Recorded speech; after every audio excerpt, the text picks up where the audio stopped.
একখান জন্মাছি, এতদিন দেখলাম যে বিয়াত মিয়া মানুষ কান্দে, এ দেখি আমার ছেলেই কান্দে। মান সম্মান আর কিছু ছিল না, কান্দে লাভ নাই, বিয়ে তো কাজকে হরামই না আমি বিয়ে হবো না। কাকা। নেন টুকটো পরে দেন, বিয়ে হরবো না, সব বিয়ে আজকে আমি হরামই।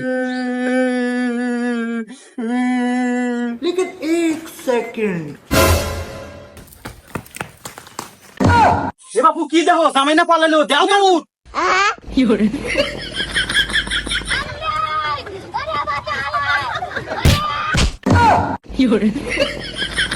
আরে মুরব্বী মানুষ পড়ে গেছে রে কাকা, নাই থাক গা, চলেন। কি কও থাক গা মানে? আমার মান সম্মানের বিষয়, বিয়ে আমি ঠিক করতেছি, কোনে যাবো? বিয়ে কাজ তো হরামই, ন খুঁজি। আরে এই হুমন্দির সাল হইল কি রে? আমার মনে হয় মান সম্মান হেল্লা থাকে না বাপু। আমি তো একবার কথা দিয়েছি, যেভাবে কোন হাজির হরাই নাকবো, খোঁজো তাড়াতাড়ি, কোনে গেল? কাকা হ্যাঁ, ওই যে আপনার সওয়াল। আমি বিয়ে হবো না। দেখ কোনে উঠছে, আরে মানুষে বান্দর কব না। আরে নাম এখন বাজান, আমি কথা দিয়ে আসছি বাজান, ওনে তোর বিয়ে হরাই নাকবো, আজকে তোর জামাই নাকবো বাজান, তুই আমার মান সম্মান রাখ বাজান, তো ভালো নাম। না আব্বা আমি বিয়ে হবো না, তোমাকে আমি না হয়ে দিছি যে আমার বিয়ে সাথে আমার অনেক দেরি আছে, আমি বিয়ে হবো না, বিয়ে হবই না।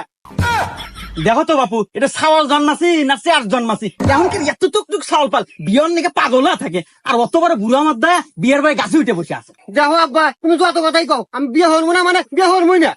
আরে বাজান তুই এ বাজান, নাকি তোর কোনো গোপন সমস্যা আছে?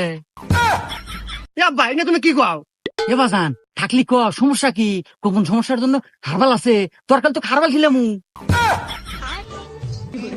আরে আব্বা গোপন সমস্যা টমস্যা কিছু না, আসলে আমি বেকার, কোনো চাকরি বাকরি নাই, আর বিয়ের বইয়ের খরচ চালাম কে বলে। আর এখনকার মেয়েরা যে বঙ্গা মঙ্গা খরচ করে, ওই প্রত্যেকদিন তোমার কাছে চাই নিতে পারবো না, আমি চাকরি পাবো তা বাদে বিয়ে হবো। এই হুমন্দির সাল কয় কি রে? এই আমি তোর বাপ, এখনো বাইসে আছি, আর আমার টিয়া পয়সা কি কম আছে রে? তুই খালি বিয়ে হয়ে বউটা বাদ নিয়ে আয়, তারপরে তোর বইয়ের সব দায়িত্ব আমার। এই তো তুমি বইয়ের সব দায়িত্ব নিবে মানে? না এ দূর ছাল দেখি কিচ্ছু বোঝে না। এ বাপু বুঝাও তো। আরে বন্ধু তুই বুঝিস না কে, দায়িত্ব মানে তোর বইয়ের সকল খরচ তো আবার তুই দায়িত্ব নিব। এই তোর এত কথা শুনবার তা নাই, তুই নামবু না না মামু? এ বাবু যাও তো বাসটা নিয়ে এসো তো, তোকে ভালো হলো কয়ে কামবো না রে, জানা। এ দেখ কা, ওই তুই ভালো হলে নামবু না গাল দিয়ে টোপলা ফাটামু? আমার নাম দিয়েছে আব্বা, নাম দিয়েছে বাবা, এত বড় ভাগ আব্বা, নাম দিয়েছে আব্বা। নামবো না বলে? কান্দিস না বাপ, তুই কি বোঝোস না যে আমাদের বাড়িতে একটা মিয়া সাওয়াল দরকার? তোর মা ওটা মরছে এই 10 বছর আগে, আমাদের বাড়িতে মনে হয় যে রান্না বাড়ি কাপড় চুপড় ধোয়ার জন্য তো একটা মিয়া সাওয়াল দরকার, আর আমারও তো এই বয়স নাই যে আমি একটা বিয়ে হরমু। বিয়েটা হর বাজান বাপ, চল। আচ্ছা না আর হন ওই বিয়া বাড়ি জানি যায়, এবার কান্দি এবারে কান্দিস না, তাহলে কিন্তু একবার মান সম্মান কিচ্ছু থাকবো না। আচ্ছা বিয়ে সাহেব, আসতে তো আপনার কোনো সমস্যা হয় নাই, আর এত দেরি হইলেন কে? আর আপনার এই অবস্থা কে? মনে হইতেছে চোরামুদ থেকে উঠে আসলেন। আরে বিয়াই সাহেব, ওই যে আইসপেরে নিছিলাম বারাসি, এই মুহূর্তে বাড়িতে একটা বান্দর গরু আছে, ছুটিয়া দিছে দৌড়, এই গরু তারা তারা দৌড়িয়া বাড়ির বান্ধে থুইয়া আসতে দেরি হয়। যাই হোক বিয়াই সাহেব, এমনিতে দেরি হয়ে গেছে, যান আপনার মেয়েটা নিয়ে আসেন, আমরা কথাবার্তা শুরু করে দিই। মেয়ে নেশো মানে? আরে বিয়ে সাহেব, মেয়ে তো আপনার সামনে বসে আছে। হুমুন্দি কয় কি রে?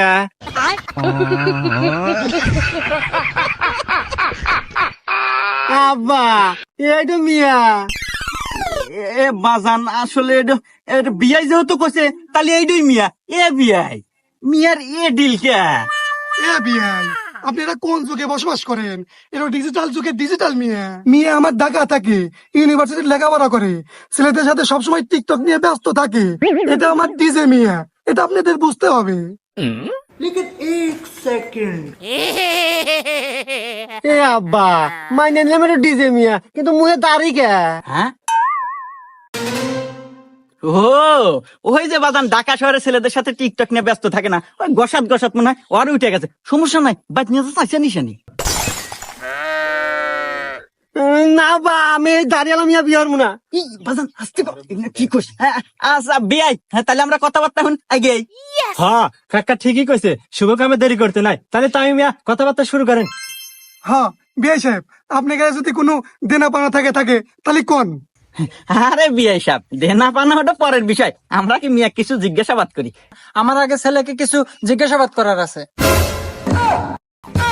ওরে বাবা, এটা মিয়া না পারমাণিক বোমারে? মিয়া হয় ছেলে জিজ্ঞেস করবার চাই, ইয়া যদি আমার বাড়িতে নেই রে আল্লাহ, আর যদি বাস্ত হয় আমিও শেষ, আমার সাওয়ালও শেষ।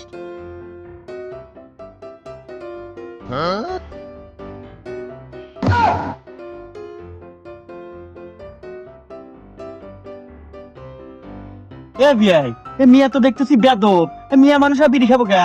আপনার কাছে আসলে কোনো জ্ঞান বুদ্ধি নাই, ডিজিটাল মিয়া, ছেলেদের সাথে সবসময় ওঠা বসা, সিগারেট তো সাধারণ বিষয়, আপনাদের সামনে গাঁজা দেওয়া নাই, এই তো মেলা কিছু। হুমুন্দি কয় গিরা আব্বু, আজের কথা রাখো তো, আমি আগে ছেলেকে জিজ্ঞাসাবাদ করি। আঙ্কেল, আপনার ছেলে কি ঠিকঠাক ভাবে রান্না করতে পারে? এই মেয়ে, এর রান্নাবাড়ি করবার পারবো মানে? রান্নাবাড়ি করবার পারবো না? এটা কি আমার মেয়ে নাকি? এটা আমার ছেলে। ছেলে? রান্না বাড়ি করতে পারে না, এ আবার কেমন ছেলে? এই ছেলে, তুমি কি কাপড় চোপড় ধুতে পারো? কাপড় তো ধুবে পারবো মানে? আমার নিজেরই কাপড় তো 2 মাস হইলো। নোংরা বাবা, আমার জন্য কেমন ছেলে আনছো সাল? বর্তমান ডিজিটাল যুগ কেরা বোঝে না? না না বাবা, এ ছেলে আমার চলবে না, একে আমি বিয়ে করতে পারবো না। আরে মামুনি, টেনশন করিস না, ছেলেকে দেখে মনে হইতেছে হাবা গোবা ভীতু, তোর কথা মতো উঠতো আর বসবো, ওই বাড়ির যায়া তোর মতো করে গড়ে নিস। আচ্ছা বাবা, আমি দেখতেছি। আঙ্কেল, আপনার ছেলের তো কোনো যোগ্যতাই নাই, তারপরেও আমি তাকে বিয়ে করতে পারি, কিন্তু আমার কিছু শর্ত আছে। আবার তোমার শর্তও আছে? আচ্ছা মামুনি, দেখি বলো তোমার কি শর্ত আছে।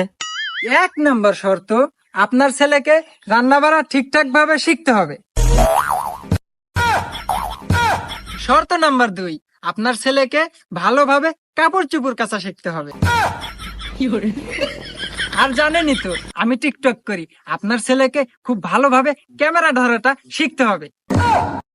আমার কোনো কথাই অবাধ্য হওয়া যাবে না, আমাকে খাইয়ে দিতে হবে, ঘুরতে নিতে হবে, আমাকে ভালোবাসতে হবে, আমাকে সবকিছু করে দিতে হবে, আমাকে কাপড় করে দিতে হবে, আমাকে